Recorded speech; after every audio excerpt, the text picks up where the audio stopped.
Now, across Texas, the issue is.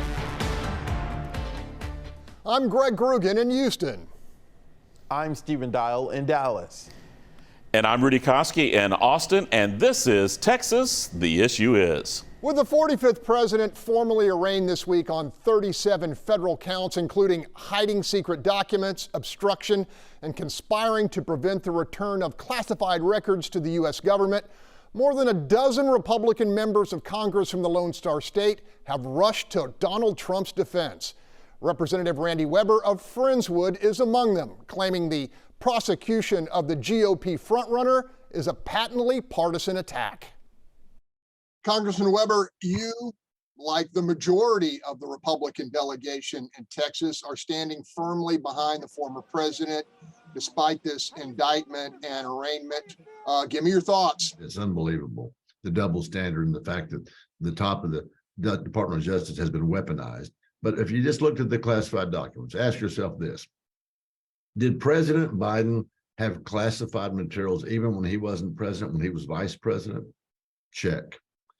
Did Hillary Clinton have classified material on her computer, classified emails, when she was just Secretary of State? Check. Did former Vice President Mike Pence have classified materials when he wasn't president? Check. The obstruction charge and this indictment suggests that the former president was asked for these documents back. He did not give them back willfully, and that amounts to obstruction. Then ask yourself this, Greg. Did anything nefarious come out of this? Was our national security compromised? And I would argue this. No, it wasn't. There's discretion there when they're dealing with a potential crime, if you want to call it a crime.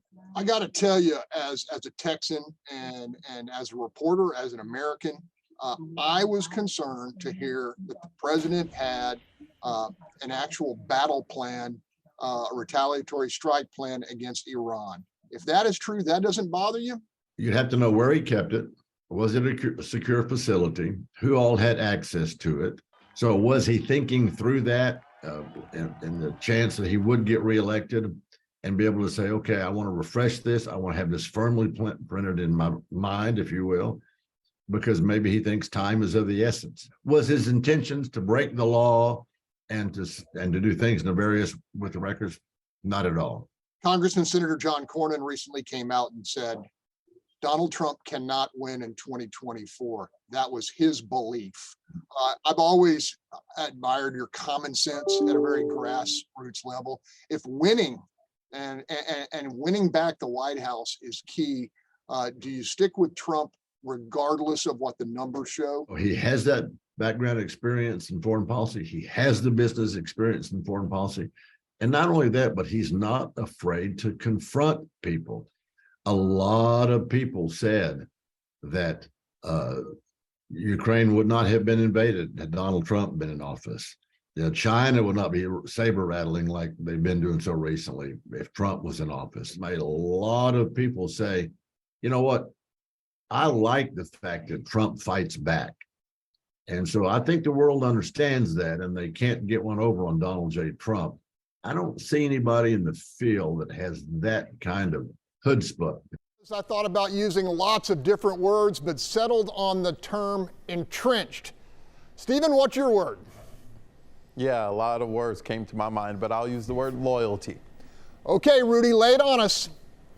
My short word is bully, but I'm going to go with a full throwback and a hyphen, bull moose. All right, lots to unpack here, so stay with us. The Fox Texas Trio will be right back. Welcome back. Both federal prosecutors and a federal grand jury contend former President Donald J. Trump knowingly violated the law by hoarding dozens of top secret documents and then conspiring to prevent their return to the government. The case against Trump is clearly robust and includes eyewitness testimony. And yet, these latest criminal allegations appear to have done little to crack the resolve of the Republican frontrunner's base of support. Stephen, was Congressman Weber's weaponization take consistent with what you're hearing from Trump-backing lawmakers in North Texas?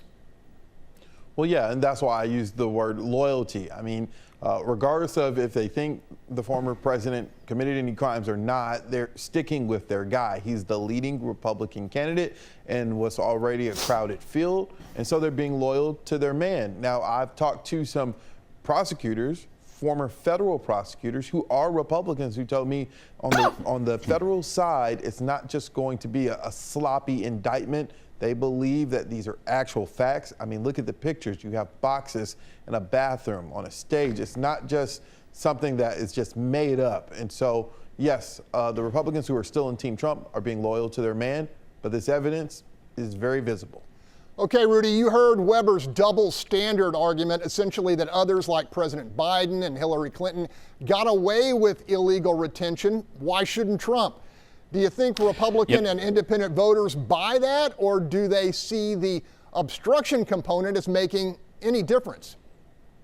You know, Greg, the optics are certainly really bad, but the one thing that I keep hearing about that comparison is Biden and Pence, in the recent document cases, they didn't stonewall. They didn't fight back like Trump has done. And in the Hillary Clinton case, the FBI, you've got to remember this, they gave her a free pass despite pointing out, right, the actions that she did seem to be more glaring examples of obstruction. Not going to argue that those are valid points. This fight, from what I'm reading, is really going to come down to the interpretation of the Personal Records Act, the Presidential Personal Records Act, and how the Trump team gathered up all those items in those last days that they were in the White House and moved out. Now, if Team Trump had just opened up his doors in Florida, just opened them up from the beginning and told the archives team, all right, take the boxes, and, you know, we just want the rights to have access recognized, you know, we really wouldn't be dealing with this procedural fight, this indictment. We'd be dealing with the other indictments, right? So he kind of made his bed in this, and I think that is a big problem that a lot of independent voters are having with this situation. If he had just given up the boxes, we wouldn't be here. Stephen, while most Texas Republicans in Congress, including Senator Ted Cruz, are still loudly backing Trump, a significant number are not saying much at all, really. Folks like Congressman Michael McCaul and Dan Crenshaw, as well as Senator John Cornyn. Is this the beginning of a drift away from the former president? I mean, and you said it there in your interview. I mean, senior Senator John Cornyn has said he doesn't think President Trump is the guy for 2024. Now, President Trump has a loyal following. He has a big following, and that following isn't going to go away. But is this a case of just they're louder than what the other Republicans and independents who are planning to vote in 2024 want for the direction of the country? Now, I think some of these lawmakers, of course, I know you'll talk about Democrats, but some of these Republican lawmakers are sitting on the sideline because I don't think they really have anything to gain by defending Trump right now. They've either just won a re-election, so they're in their seat, or they are hoping that this fizzles out so they can back who they really want to back in 2024. Along those lines, Rudy, with the exception of Christie and Asa Hutchinson, other Republicans vying for the nomination have been speaking out in favor of Mr. Trump and against the Justice Department. What do you make of that play? I mean, how do you peel off his support without pointing out his weakness? Yeah, you know, and Greg, this is why my word earlier was bull moose. It's a throwback to the failed re-election bid of Teddy Roosevelt. You know, the Rough Rider was a showman just like Trump. He loved the limelight, hated rejection, and because he just could not back off after losing the Republican nomination, the party meltdown happened, and that provided Woodrow Wilson a clear path to the White House back then. So what happened in 1912 seems to be a rebooting again now in 2023, but this time with a lot more voices screaming underneath that GOP tent. Greg? Quickly, Stephen, Democrats got to be loving this. Yeah, they're enjoying this, and you see that a lot of them are really silent, especially current President Joe Biden. They're letting the Republicans fight this out, and they'll see how they fare on the other end. Okay, let's leave it there. To see this interview and others, go to our Fox Station's YouTube pages. And you can continue the conversation with us on social media. The Fox Texas Trio will be back next week for another edition of Texas The Issue Is. Until then, let us know what you think the issue is.